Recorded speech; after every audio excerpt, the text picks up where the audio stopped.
Yesu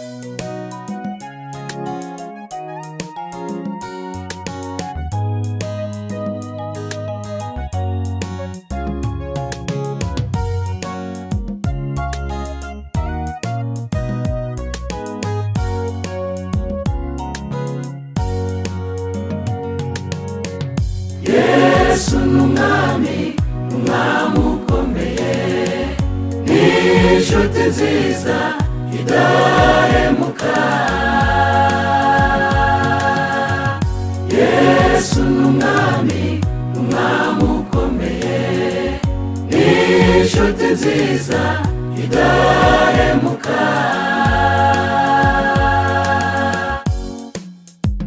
Nagendagenze mw'isi nayitegereje, nabonye abakomeye n'aboroheje, narebye no mu miryango y'aba bana bakundana, nta n'umwe wo mw'isi wasa na Yesu.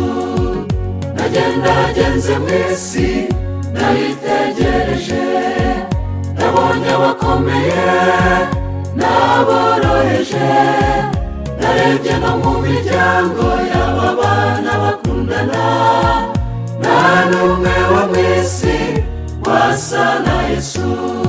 Yambereye inshuti nanjye sinzamuvaho, uwo Yesu ampa amahoro mu mutima menshi, yayandi ab'isi batazi. Mwami w'amahoro n'inshuti nziza sinzamureka.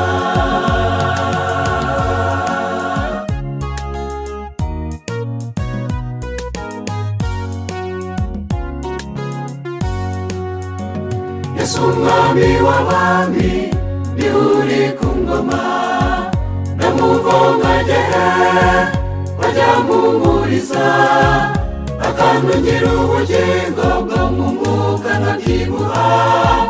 Nta kintu cyananya n'umwami wanjye. Yesu umwami w'abami niwe uri ku ngoma, ndamuvoma ngehe bajya mumpuriza, akantungira ubugingo bwo mu mwuka nkabyibuha. Nta kintu cyananya n'umwami wanjye. Yambereye inshuti nanjye sinzamuvaho, uwo Yesu ampa amahoro mu mutima menshi, yayandi ab'isi batazi. Mwami w'amahoro n'inshuti nziza sinzamureka.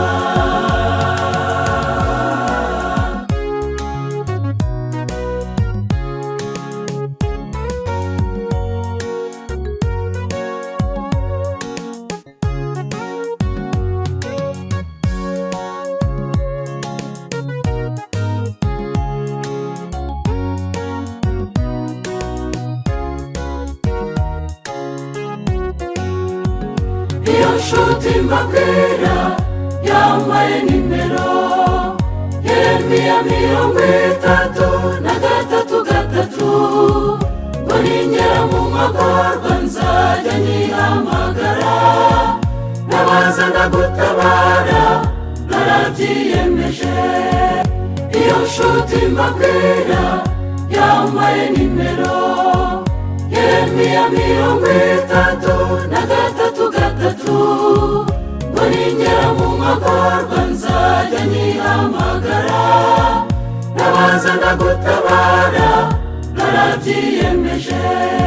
Yambereye inshuti nanjye sinzamuvaho, uwo Yesu ampa amahoro mu mutima menshi, yayandi ab'isi batazi. Mwami w'amahoro n'inshuti nziza sinzamureka. Sinzamureka, sinzamureka, sinzamureka.